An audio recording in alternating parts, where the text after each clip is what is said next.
Hello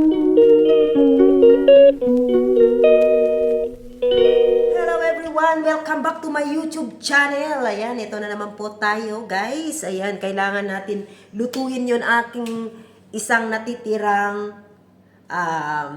eggplant. At ang gagawin natin ngayon dito guys is lulutuin natin siya ng tortang talong na ang gagamitin natin ay tuna. Kaya panoorin nyo guys. Guys, let's watch this. See guys, as you can see, makikita nyo ngayon ulit ang prepare ko ng garlic, onion, and tomato. And of course, ito yung ating eggplant at ang dalawang egg.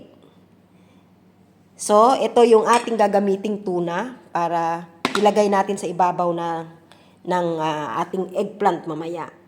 So, ang gagawin natin is ipa-fry natin itong tuna.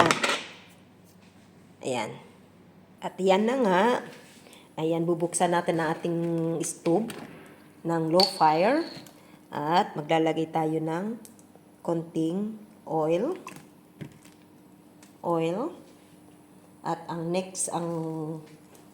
second is ay ating onion. At imimix natin yan hanggang siya ay lumambot o magiging lumambot ang ating onion. Hindi lakasan natin ng konti yung ating stove. Yan. Kailangan natin palambutin ng konti.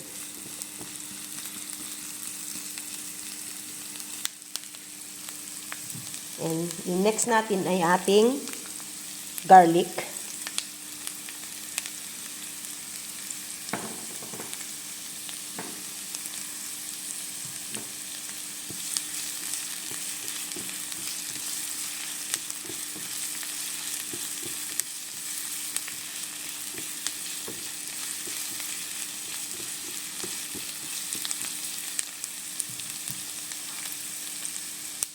Yan.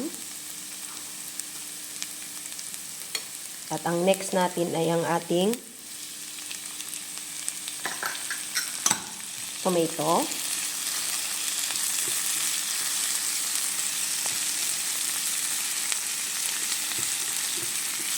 Yan, lutuin natin yan hanggang sa lumambot ng konti yung ating tomato also. At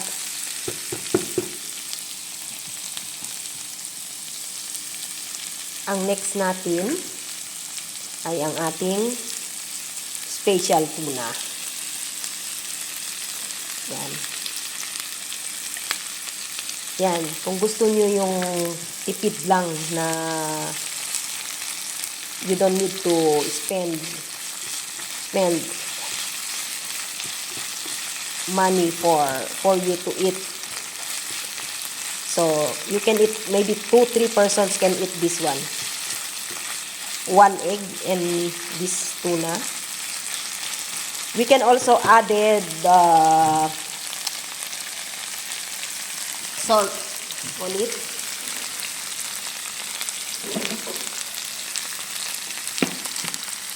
And kailangan lang natin na tansyahin yung ating ilalagay salt para hindi siya maalat.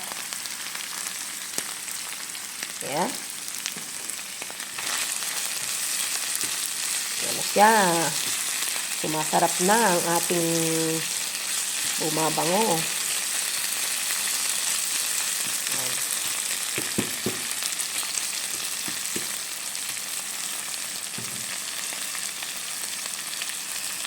Ngayon, iset aside natin ito. Okay na siya. Iset aside natin. Ilagay natin sa isang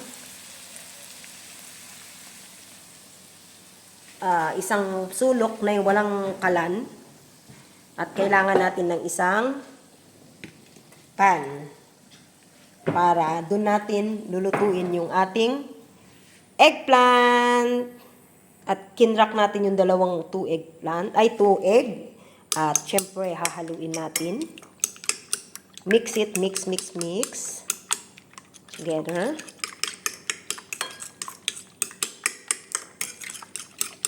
And we can add here, and add also a little bit of salt in here, in this egg.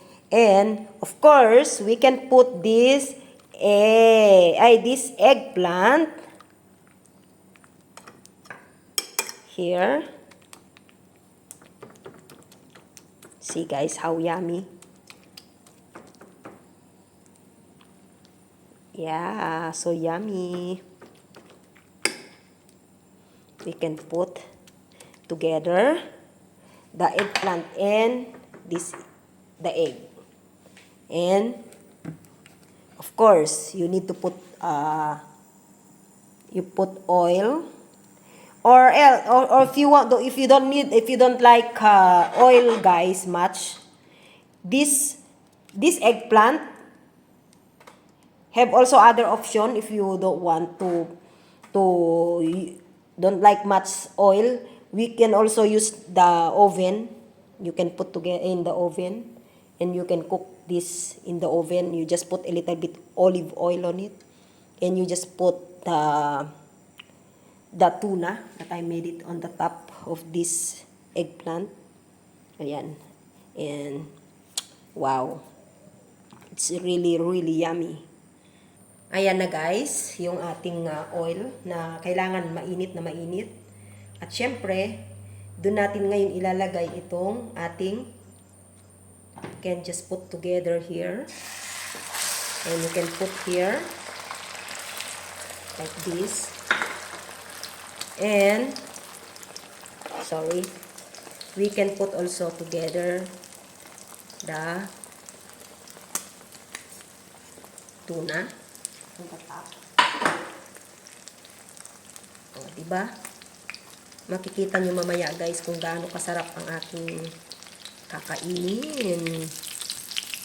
Ayan siya. Diba? Diba? So yummy. Very simple guys, because I don't have mint. I can use only tuna for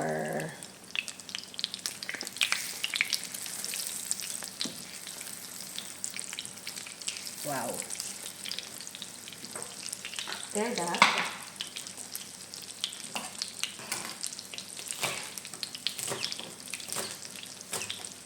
There go.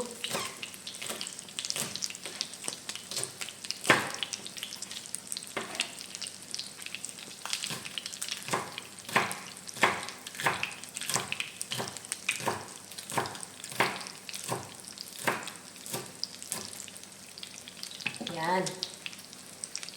Can just wait until when it become brown under, and everything will be okay. Ayan. Lumuluto na siya. And of course, para maluto yung ibabaw, you need to cover it. Put the lid. And in 5 minutes, everything will be okay.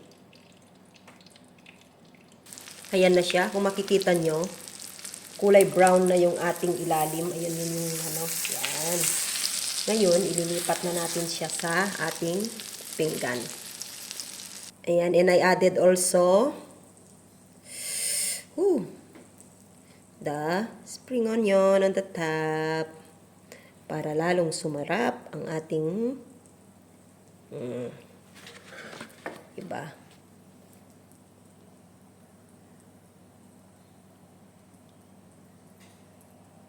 Sarap. Ayan. And guys, thank you so much. Thank you. Salamat po sa panunod.